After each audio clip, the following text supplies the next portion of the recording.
पात्रा चौल मुंबई के गोरेगांव में बनी है। ये Maharashtra housing and area development authority यानी महाडा की जमीन है।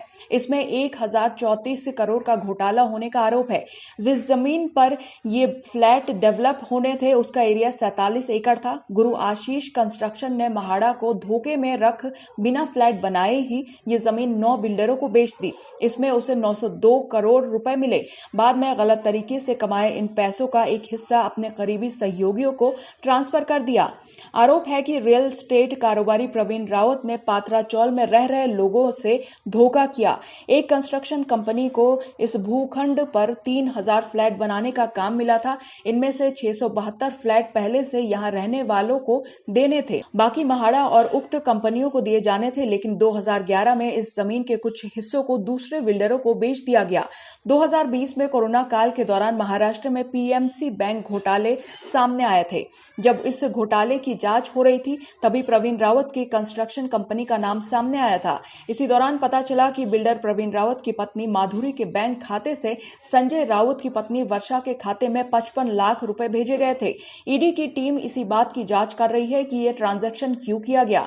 आरोप है कि संजय राउत ने इसी पैसे से दादर में एक फ्लैट भी खरीदा था। इस पूरे मामले की शुरुआत साल 2007 में हुई थी, जब गुरु आशीष कंस्ट्रक्शन ने उसे पात्रा चौल को डेवलप करने का काम दिया था।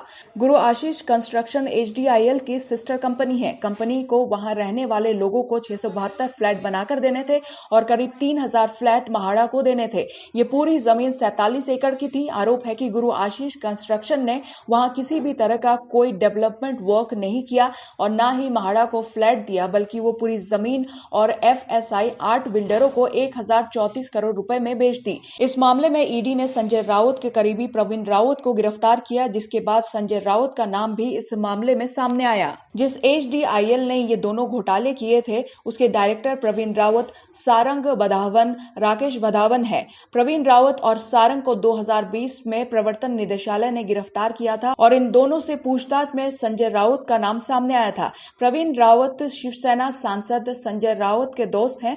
प्रवीण का नाम भी पीएमसी बैंक घोटाला मामले में सामने आ चुका है। प्रवीण रावत के खाते में 2010 में 95 करोड़ रुपए आए। ये रकम उन जमीनों को बेचकर मिली थी जिस पर गरीबों के लिए फ्लैट बनने थे।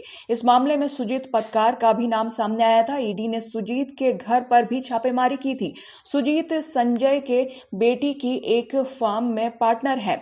सुजीत की पत्नी और संजय राउत की पत्नी ने एक साथ मिलकर अलीबाग में जमीन खरीदी। ईडी की जांच में सामने आया कि ये जमीन उसी घोटाले के पैसे से ली गई जमीन है। Bureau report, Janbhavna times.